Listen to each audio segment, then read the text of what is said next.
Hello, I'm Robert Emmett Hernan. I'm head of BlueStack Productions, Inc., the publisher of Irish Environment, an online resource for environmental matters on the island of Ireland.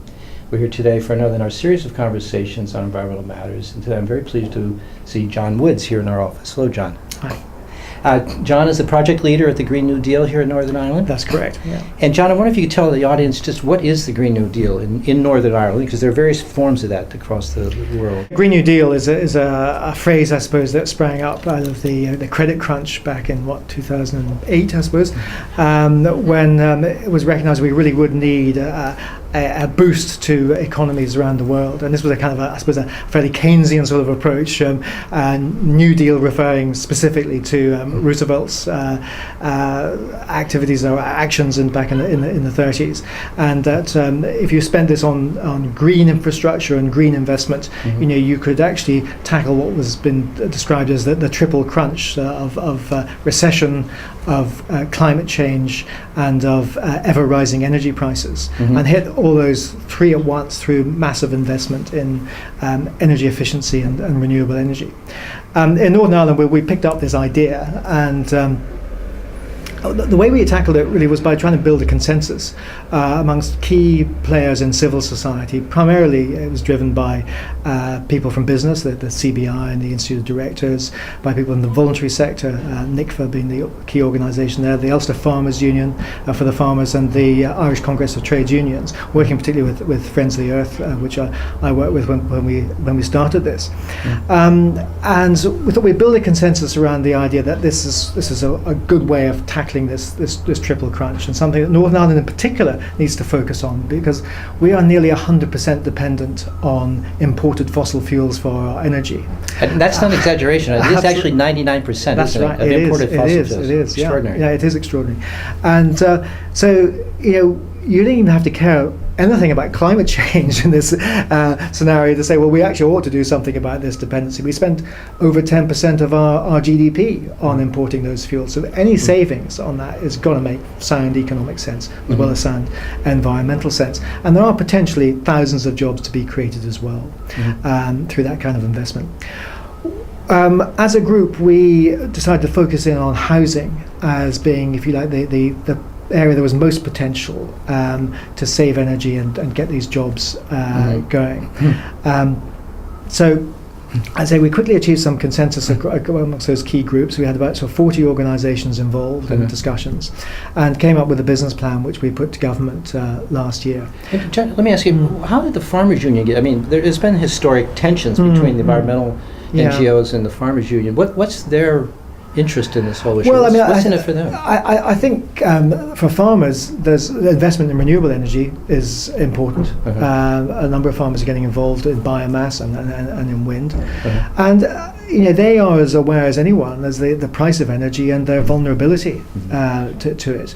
So, and of course, this was never really cast as primarily an initiative from the environmental movement, really. Although I suppose that is where it did originate, but it quickly became a cross-sectoral issue that everyone was happy to get involved in. But the key concept for housing is an interesting one, because what we were basically saying was that most of the housing in Northern Ireland, although a lot of our housing is actually in very good state, most of it simply isn't insulated well enough, and we are wasting vast amounts of energy and emitting huge amounts of carbon dioxide that we don't need to. And that by instituting a retrofit program across probably about 500,000 of these homes, that would be 2/3 of the housing stock, we could create the jobs and we could save energy. And the way to do this is, first of all, to incentivize people, which has been done before, but a certain amount of incentive in terms of grant support, but particularly to offer them loans to enable them to install these measures in their homes. And you might say, well, big deal, people could have borrowed from the bank or whatever, why do the loans make a difference? Well, the difference is because the whole thing is built on around what's called a pay-as-you-save mechanism. And by this, people borrow the money to pay for the measures that are installed in their homes, things like loft insulation or cavity wall insulation, or maybe more expensive measures, maybe if they're going to install solar panels. But they would borrow the money and then pay back. The payback on the loans would be covered by the savings they make on their energy bills. Mm-hmm. Now, solar panels are actually probably a poor example because they don't pay back so well. Mm-hmm. But certainly insulation measures like loft insulation, cavity walls, draft proofing, Mm-hmm. and some water saving measures as well. Give you a very convincing payback of just a few years. Mm-hmm. So what can happen is that someone could say spend £1,000 on insulating their home. They would get a government grant, say of £150 to kind of sweeten that for them and make it an attractive proposition. Mm-hmm. So they have to borrow £850. Mm-hmm. The annual repayments on that, depending on how many years it takes, may be of the order of, off the top of my head, maybe £180, something like that. Mm-hmm. But they may be saving £280 a year on their energy bill. So immediately they're saving £100 a year. And then after 5-6 years after it's paid off, well, then they're saving the full £280 or whatever it was. And that meanwhile, energy prices are rising. So who knows how much they might be saving in the future. Mm-hmm. So this is we think, a compelling proposition. But the other side of, or the other part of it is that we're making this easy for people, because one of the big barriers for people to energy efficiency in housing is all flipping complicated. What do I do? Mm-hmm. What are most people aren't technical about these sorts of issues. I personally know a fair bit about it. I even struggle with my own house trying to make the right decisions. So people need expert advice.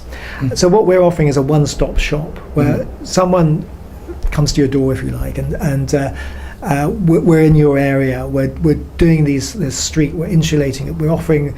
We can offer you a free energy assessment of your home to give you an independent, crucially independent and impartial assessment of what you need, and then direct you towards allocate the grant that's needed, that you're entitled to, and offer you a finance package to go with it. And the whole thing is taken care of and paid back probably through your energy bill. So this makes it simple. It's a one-stop shop. And the other crucial ingredient is trust. What we do know is that there are relatively low levels of trust between people and a number of, particularly when it comes to sort of home improvements and builders and so on, and sometimes with energy companies, depending on the company. The Green New Deal fund would be a mutual company that exists for customer benefit and not-for-profit company. So it's there for your benefit as a customer. And this, again, is supposed to build the trust that's needed in order for people to actually bite and get on with this. And John, one of the things that we've talked about is the grant, which is to incentivize this project. Well, why is that necessary? If they didn't have the grant, then it would just take longer to pay back. So why is the grant from the government, public funds, so important in the proposal? Well, we know from research that people do tend to need some kind of incentive. The Committee on Climate Change of the UK government did some research which showed that a third of households wouldn't install energy efficiency measures even if they were free. So if you start from that point, those are the ones, they're going to be difficult to work with. Well, let's leave them to one side. We've got the other 2/3. And clearly there will be a number of people who will just do it anyway. And they probably already have done it anyway. And some are doing a bit more. But we know from research that people do require a bit of an incentive. So you can make it easy, you can build trust and so on, but you'll still need some kind of incentive. So you could argue that a £150 grant for some loft insulation or cavity wall insulation isn't strictly financially necessary, but in order to get them to do it, it probably is. When you get to more complex things like solid wall insulation, your external wall insulation on a solid wall, sort of Victorian or early 20th century house, or indeed internal insulation, that gets quite expensive. It could be £10,000. People, in order to make that stack up financially, they probably need a 50% grant. So that's important that money goes into that. And I mean, certainly we're used to incentivizing fossil fuel companies in terms of gas and oil exploration, so it shouldn't be surprised it's necessary here.